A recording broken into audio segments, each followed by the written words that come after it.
What is up, fellow nerds, and welcome to Not Your Status Quo, another episode of What's Next, this time for Loki, the new series on Disney+.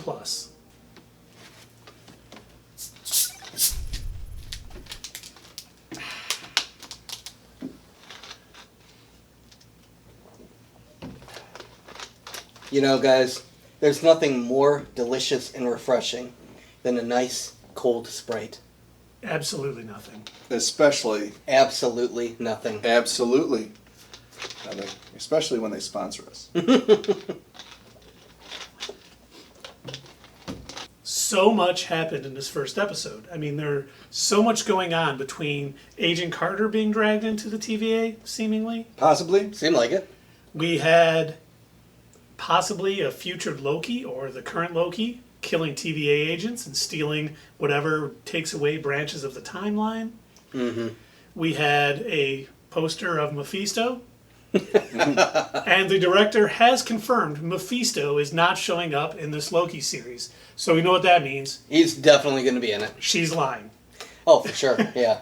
I mean, you're not going to suck me back into that. Are you WandaVision. going to reel us in? I'm going to reel that in. Oh, Dave reels us in. That's not happening. They're not going to suck me into that.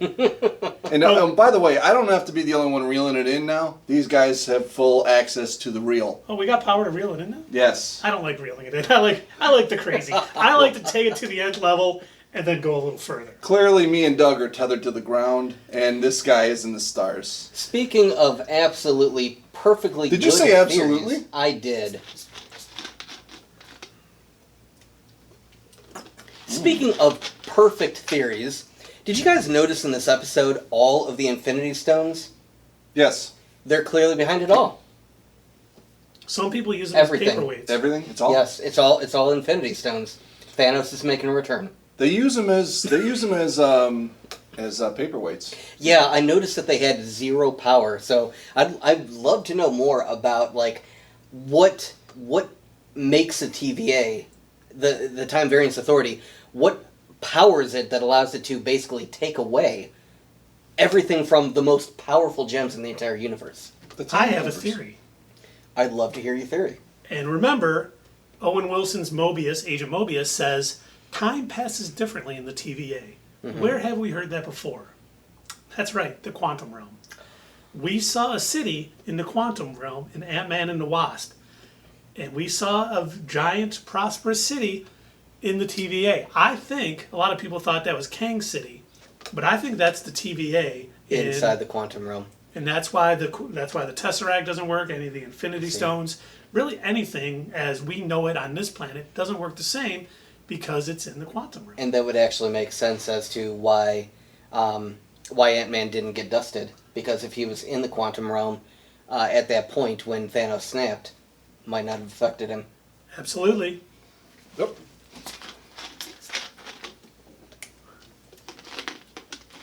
And might I just say, the Owen Wilson casting was perfect. Oh, yes. Yes, it was. I was really waiting for him to kind of slip into normal Owen Wilson-isms with the, oh, yeah, oh, that's great, yeah. But he didn't. And he played the role perfect. He did had just like that, enough. Yeah, he had that good mix of not really taking Loki seriously, but kind of like pretending like he was. Yeah. Like, oh, yeah, you're a big man, whatever. But, but he was just like a normal bureaucrat and agent of the TVA, so he pulled it off. He took the whole episode kind of breaking Loki down and Yeah. getting him to where he thinks he needs to be to work with them for the rest of the series. But I have a theory about that. Nope, that here we'll comes talk about another in a little theory, bit. folks. Not yet. Oh, not yet. Because we have other things to talk about. That's true, we Leading up to that, when we saw the little girl talking to the TVA and he asked where she got that gum, did anyone else notice that the Kablooey mascot looks a lot like Nightmare? And you'll see it right here. I personally did not look at as close at it as you did, so I did not notice it until you ended up pointing it out to me. I'm going to be hesitant about that one. I'm not entirely sure. Well, let me add a little fuel to that fire. Okay. This place is a nightmare. That's another department. Now that department I'll help you burn down. So we know the Nightmare department. The mascot looks like Nightmare. Just like, the devil in the details, the big red gum, all led to Mephisto showing up in WandaVision. So Nightmare confirmed for Loki. See, that's why I'm so hesitant about that. Yeah, exactly, right? Reel that in. So that's why I'm so hesitant about it, because I think it might be a little Easter egg that they might throw in there. They'll say, oh yeah, haha, we're referencing Nightmare, but he's not going to be in the show. That's what I think they're probably doing. Let me add one more point to this, Okay. just to prove to you guys. There's more. So you can stop reeling it in, because you will be hook, line, and sinker, not another fishing reference, on this. Later in the episode, Loki says, I know what this place is. What is it? It's an illusion. It's a cruel, elaborate trick conjured by the weak to inspire fear. A desperate attempt at control. and what does Nightmare do? He That's makes right. illusions and feeds on people. Yes, and that is exactly what's going on with Loki right now. So right now, TVA doesn't really exist. It's all Loki's nightmare. nightmare. He is powerless.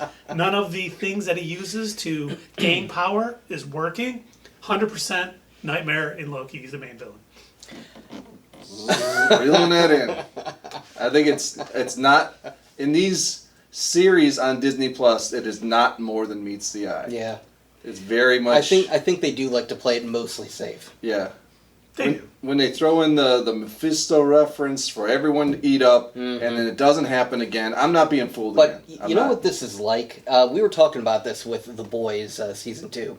It's that water cooler effect that we were discussing when you've got an episode that goes week by week instead of dropping all the episodes all at once, Netflix style. So people aren't binging it. They need something to keep people interested, and these fan theories, they work. How many people have, were talking constantly about WandaVision? How much of that ended up bleeding over into Falcon and the Winter Soldier? And I think that going into it, many people saw the Falcon and the Winter Soldier as a weaker series than WandaVision, so that talk may have upped the ratings for Falcon and the Winter Soldier. I personally, I love them both. Oh yeah. But some of the not so ardent followers might not have watched that show, and then Fair point. Then you got everything bleeding into it. But I think with Loki, everyone's going to want to watch Loki. I think so too. And speaking of getting us, back to the show, I have a question for you guys. So something that I was thinking about while I was watching this episode was the fact that Dave loves the multiverse so much. It's probably his favorite thing about comics. In fact, if he could read nothing but comics based in the multiverse, he would do just that. Hell, I just read this Deadpool one where they would go back and forth between the zombie verse. That Deadpool is just a living head. So it's a great series. Check it out. But go ahead, Doug. So the thing that I'm wondering, if the TVA is doing their job, which it seems like they're good at their job, at least in the MCU. I know in the comics they've messed up countless times, but it seems like they're pretty good at their job here, unless that's just the propaganda that we're hearing in watching this first episode. But if I understand what Owen Wilson's character Mobius was saying, there is no multiverse right now because they've clipped all the branches. I beg to differ, Yeah? and I'll tell you why. Okay. I think there is a TVA for every branch of time. They all consider And they all control it. their own branch to be the sacred timeline. Okay. And you notice when the branches start happening on their sensor, there's a red line. I think that red line is another timeline. And if they break into that timeline, that's where I the see. multiverse breaks open. So I think we're going to find out by the end of this episode. And I'm going to tell you how I think it's going to happen, too. We know, what I think is if those branches go through that red line, it doesn't cause anything except opening up to another multiverse, or to another universe, another timeline. And they don't want that to happen. And I think it's going to happen because whoever the villain is, whether it's this Loki in the future trying to grab power, and I think I know why he would do that, grabbing those little things that destroy the branches, that could put a hole in one of the timeline's walls or do enough damage to something that it breaks something open. Because she's not getting one. Why did I say she? The villain is not just grabbing one and letting it off and destroying timelines. They've gotten a couple. Is it So Lady Loki? It could be Lady Loki. It very well could be. And in fact, at the end of the show, he picked up that timeline reset device, and so that's not going to be reset. That timeline's not going to be set, and that villain can use it in another one. And that villain has taken others. Because we know that 6 times that week, the TVA agents have been killed, and someone has taken this. So someone's stockpiling this. Whatever they want to do with it, we don't know at this point. How long is a week in the TVA? Time passes differently. Absolutely.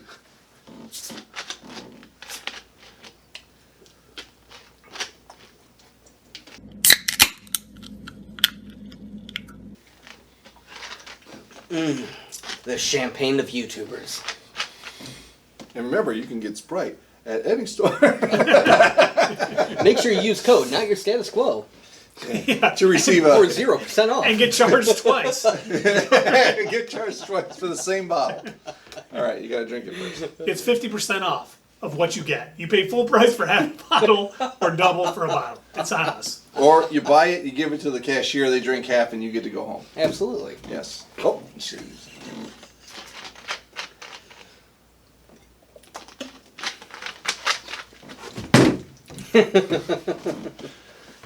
Now, there's a few lines that Agent Mobius says that stood out to me. Okay. Oh, okay. One of them was his line when he goes into his hearing and says he knows what he is capable of. Maybe referencing Loki, a different variant, being the main villain. But I think it's something else. He also says, even when you are wooing someone, you are about to betray. And I think that he was talking about himself.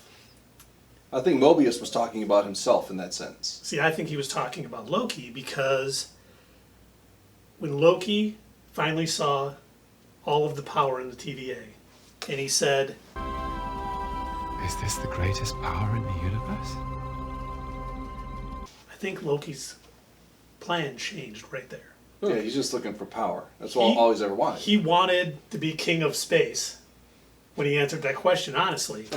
But once he saw how powerful the TVA actually was, his plans changed. So, do you think he was lying then to Mobius when he finally, it seemed like he was getting some character development again, even though we've already been there with Loki, when he was actually saying, I don't like to hurt people. Do you think he was lying about that? I do. I do, yeah. I honestly think once he saw Thanos in the Sacred Timeline kill him, he knew he needed more power. And he is going to beat try to get Thanos. that from the TVA, whether it's those little things, if it's him stealing them from the TVA, a future self of his. So here's where I'm gonna differ on that theory. So I could definitely see that if he knew for a fact that he was going to have to be returned to his timeline and have to play that out, watch his mother die and get killed by Thanos. But he even asked Mobius. He said, "So I don't get to go back home, right?" And Mobius kind of nodded. But So he doesn't get to go I think back he's home. staying at the TVA for the rest of his life. I don't think he's. He doesn't have to go home. But he's also a god, and he does what he wants. Okay. He wants to leave the TVA under his own power, take that Okay, power that would make and sense. help him. He doesn't want to go through that same timeline, but he needs the power To in get it case to he escape needs the to TVA. in case he needs to face another Thanos. Okay. He does not want his neck snapped again. And by the way, kudos to the producers and audio and everyone in that show. The close-up on his face when his neck gets snapped by Thanos.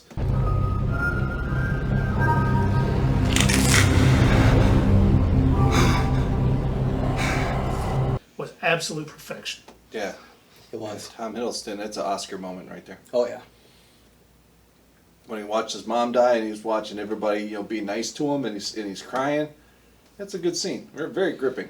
It was. So I fell for it because I definitely bought it, and I saw him the way that he reacted when he saw his mother die, and the way that he reacted when he saw himself die. Mm-hmm. I bought the emotion that he was giving, and you know what? So that's Tom Hiddleston. That's kudos to his acting skill. I'll tell you why you If bought he it. is in fact lying, then shit, he got You me. bought it because he was in the room alone. He wasn't putting on a show for anybody. He was by himself. And the way he reacted was for no audience. So that's I think those genuine. emotions are real. I'm not saying those emotions are real, but the fact that Agent Mobius says, even when you're wooing someone you're about to betray, he knows Loki is going to try to woo him. And once he came back in the room, and he was like, I'm not getting out of here. And, I kill people because I'm weak, and I want to control people. That was the act. That was him telling Mobius what he wants to hear, so he'll work with him. Because he knows he needs to gain some trust with the TVA and him so he can get that power for himself. So I wonder if what's going to end up happening, and this is definitely going to be a huge what's next maybe for, the final episode, but I wonder if they're going to use that old cliche where it's going to be down to him having to make a choice in like the last episode where they're confronted by an ultimate villain, whether that be, Nightmare? Mephisto, Darth an Vader? evil version of Loki, or who was it that we were saying that you thought that city originally was? Oh, Kang. Kang, yeah, or it could even be Kang. Well, speaking of Kang, sorry, didn't mean to interrupt you. We know that Jonathan Majors has been cast to play Kang in Ant-Man and the Wasp: Quantumania. Right. The middle mask, and we'll show it right here in Judge Renslayer's little thing, looks like Kang to me. Do you guys think the same? Let us know in the comments below. In the comics, Kang worked for the TVA for a while. Mm-hmm. I feel like we're going to get a Jonathan Majors Kang cameo in Loki. I don't know if he's helping run the TVA. I could definitely see that. So I think we have that coming up. So what if, in the last episode, Loki and Mobius are confronted by Kang, who has decided to, turn on the TVA or something. And now Loki needs to make a decision. Am I going to help out Kang and work for him, as I have for Thanos, as I did for other bad people? Am I going to do that, or am I going to make my own destiny and help out Mobius? Here's how I'll answer that. He is going to do what is going to help Loki the most. Okay. If he feels what he's that always he done. can manipulate Mobius more and get a greater power going that way, which I think he'll do, he'll go that way. I don't think he would work with Kang per se, unless there's something major in it for him. I love the back and forth between Mobius and Loki, Oh, yeah. and how Loki keeps trying stuff, and he's just like, yeah, okay, go ahead, do it. Go ahead. Oh yeah, okay. Well, because he knew there was nothing he could do. He had no powers there. You saw him in front of the judge. He was, Yeah. And what's he doing? He's trying to use his powers. Right. No magic. I love that everyone at the TVA, even the guard, standing in the room where he says, pick a number. Mm-hmm. Pick a number, Everybody, they don't care he's a god. They don't care he's got all these powers because he doesn't have the powers. Well, I mean, compared to them, is he really a god? No, but he doesn't know that, And they're all just like matter of fact with him. I love it. They've probably been through with so many variants. Now, here's my question for you, something I thought of too. All right. Who are all the agents that work for the TVA?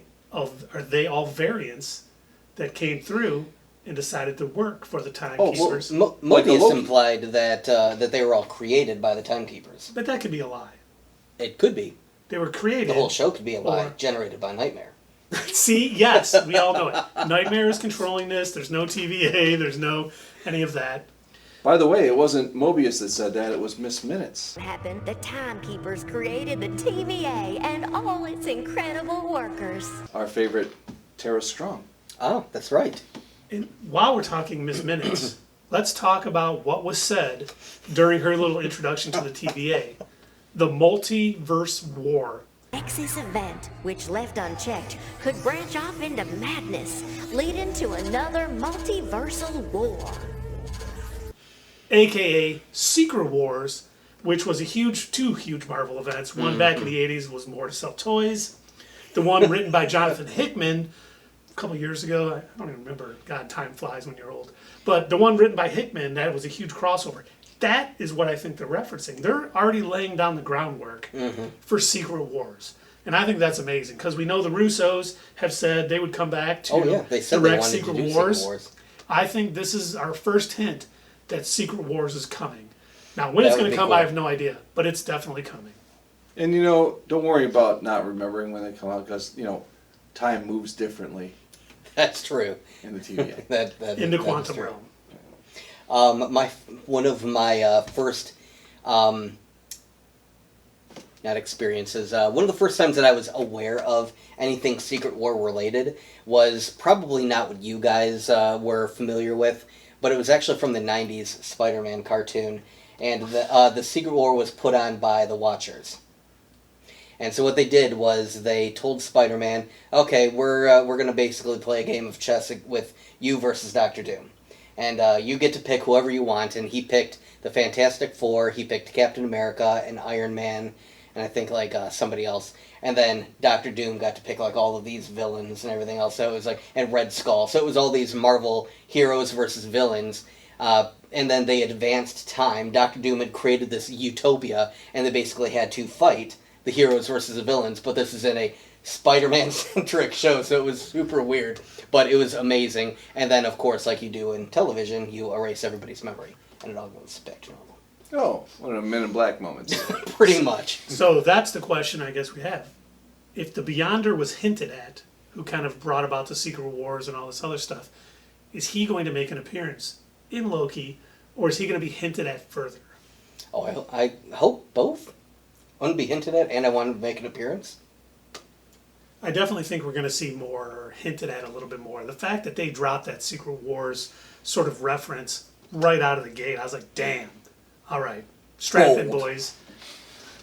I think this really is their opportunity with the TVA to like really go weird with it. Like if they wanted to introduce some of the weird stuff in the Marvel Universe, they could just have tons of different variants. Bring in, your Tony Starks that are actually the villain. Bring in, all of these strange variations of each of the Marvel characters, because you can get away with it by saying, oh, well, that's just a variant. Yeah, well, or it could be once that wall is broken and the multiverse is open, Andrew Garfield's Spider-Man is just the Spider-Man from that sacred timeline. Tobey Maguire. Maybe we get Chris Evans as the Human Torch. Maybe they may use this to make any Marvel show or movie from the past canon to the MCU, because it was just a separate timeline and a separate universe. Keith, everybody knows that Fantastic was the most sacred Fantastic Four. That's true. I'm telling you, if they could figure out a way to bring back Hugh Jackman just for a cameo. Oh, that'd be great. Everyone loves him as Wolverine, and there's no other Wolverine. There will be at some point, but There you're will right. be. He's going to have huge shoes to, well, not really, literally huge shoes. Hugh He's just Jackman's kinda like tiny. type 2. But, to live up to what Hugh Jackman did as Wolverine, it's going to be huge. But that's what we think. What do you guys think? Let us know in the comments below, and we will see you next time at Not Your Status Quo.